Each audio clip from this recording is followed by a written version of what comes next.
আজকে জাতীয় ভোটার রক্ষা দিবস।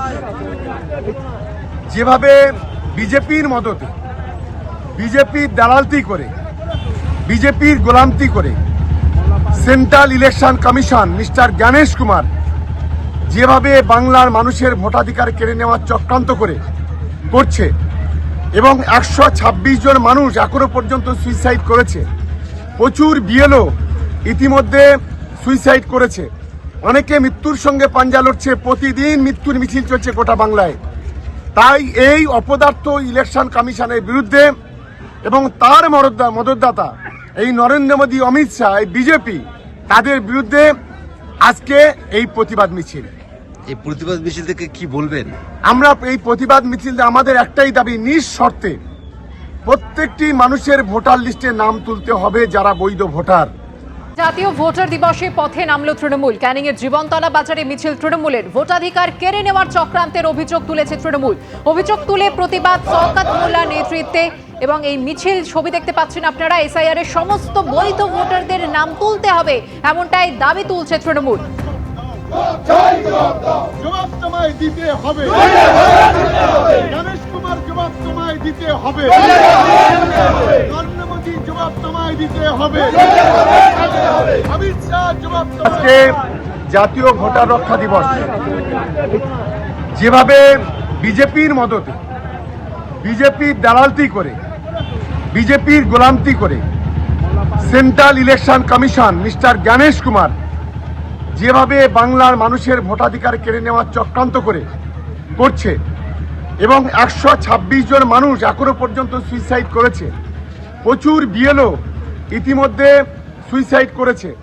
অনেকে মৃত্যুর সঙ্গে পাঞ্জা লড়ছে। প্রতিদিন মৃত্যুর মিছিল চলছে গোটা বাংলায়। তাই এই অপদার্থ ইলেকশন কমিশনের বিরুদ্ধে এবং তার মদতদাতা এই নরেন্দ্র মোদী, অমিত শাহ, এই বিজেপি, তাদের বিরুদ্ধে আজকে এই প্রতিবাদ মিছিল। এই প্রতিবাদ মিছিল থেকে কি বলবেন? আমরা এই প্রতিবাদ মিছিল আমাদের একটাই দাবি, নিঃশর্তে প্রত্যেকটি মানুষের ভোটার লিস্টে নাম তুলতে হবে যারা বৈধ ভোটার।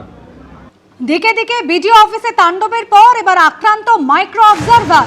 কুমারগঞ্জে মাইক্রো অবজারভারকে চোর, সেই ভিডিও ভাইরাল হয়েছে। কুমারগঞ্জে মাইক্রো অবজারভার, তাকে চোর মারা হলো।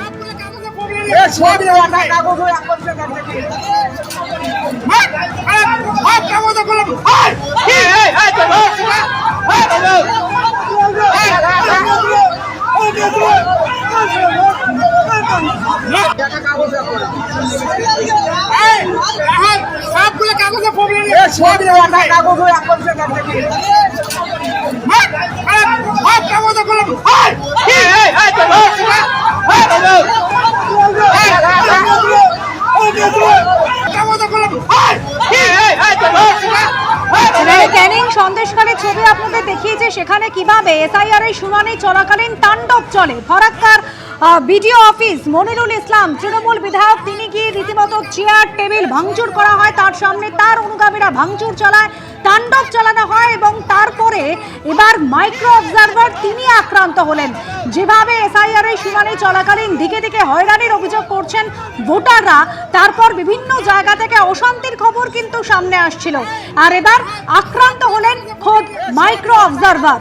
আমাদের প্রতিনিধি শরৎ ঝা রয়েছেন আমাদের সঙ্গে টেলিফোন লাইনে। শরৎ, কিভাবে এই পরিস্থিতি তৈরি হলো যেখানে একজন মাইক্রো অবজারভার তিনি আক্রান্ত হলেন? দেখো, যে ছবি ভাইরাল হয়েছে সেটা তো নিশ্চয়ই দেখেছো, যেটা হচ্ছে যে এটা বিশেষ করে যে এসআইআর যে প্রক্রিয়া, সেই প্রক্রিয়াকে বানচাল করার জন্যই কিন্তু একটা প্রচেষ্টা। গতকালকে দুপুরবেলার দিকে যখন এই এসআইআর প্রক্রিয়া চলছিল, শুনানি চলছে, প্রচুর মানুষ শুনানিতে হাজির হয়েছে। সেই সময় মাইক্রো অবজারভার এসছিলেন যে কাজকর্ম ঠিকঠাক হচ্ছে কিনা দেখার জন্য, এবং সেইখানে ভিড়ের মধ্য থেকে কয়েকজন তাকে চড় থাপ্পড় মারেন। তিনি মারধর খেয়ে অপমানিত হয়ে ভেতরে চলে যান। এই ভেতরে হিসাবে তিনি কিন্তু কোনো পুলিশে অভিযোগ দায়ের করেননি, সেটা নির্বাচন কমিশন উচ্চপদস্থ আধিকারিককে তারা অভিযোগ জানিয়েছেন।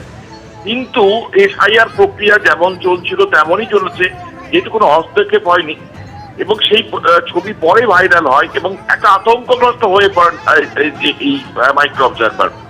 এবং যেটা হচ্ছে পরে বিশেষ করে বিজেপির অভিযোগ যে তৃণমূলের কর্মীরাই কিন্তু এই মারধর করেছে। তারা এই হাইয়ার প্রক্রিয়া বানচাল করতে চেয়েছিল এবং তৃণমূলের অভিযোগ যে সাধারণ মানুষ তো যেটা যে আক্রমণ করেছে নানা রকম যে হেনস্থা হচ্ছে, মানুষকে হেনস্থা করছে, তাতে করেই মানুষ ক্রমশ ধৈর্য হারিয়ে ফেলছে। কিন্তু মূল বিষয়টা হচ্ছে এটা কিন্তু একটা এই প্রক্রিয়া এসআইআর প্রক্রিয়ায় যে কন্টিনিউয়াস একটা প্রক্রিয়া, সেই প্রক্রিয়ায় একটা গন্ডগোল করতে চেয়েছিল, যার জন্য যেহেতু তিনি হস্তক্ষেপ করেননি, এখানে কিন্তু পুলিশ সিকিউরিটিও ছিল কিছু এবং প্রত্যেকেই নীরব দর্শক ছিলেন, কিন্তু তিনি আক্রান্ত হয়েও চুপ করে দেখে পুরো প্রক্রিয়া চলতে দিয়েছেন বলেই কালকে কিন্তু হয়েছে। তারপরে যা খুবই ভাইরাল হয়েছে, এখনো পর্যন্ত সুমোটেও কিন্তু অভিযোগ করে পুলিশ মামলা করেনি, এটাই অত্যন্ত আশ্চর্যের। তবে দিকে দিকে একটা চক্রান্ত হচ্ছে, ষড়যন্ত্র হচ্ছে যাতে প্রক্রিয়া মাঝপথে বানচাল করে দেওয়া যায়। তারই অংশ হিসাবে সব করেও শেষ পর্যন্ত শেষ রক্ষা হতে পারছে না। এসআইআর এগোচ্ছে, নতুন নতুন রাস্তা তৈরি করছে ইলেকশন কমিশন যাতে সুষ্ঠুভাবে হয়। তো এখনও মমতা ব্যানার্জির লোকেরা চেষ্টা করছেন এটাকে ভেস্তে দেওয়ার। এবিপি আনন্দ, এগিয়ে থাকে, এগিয়ে রাখে।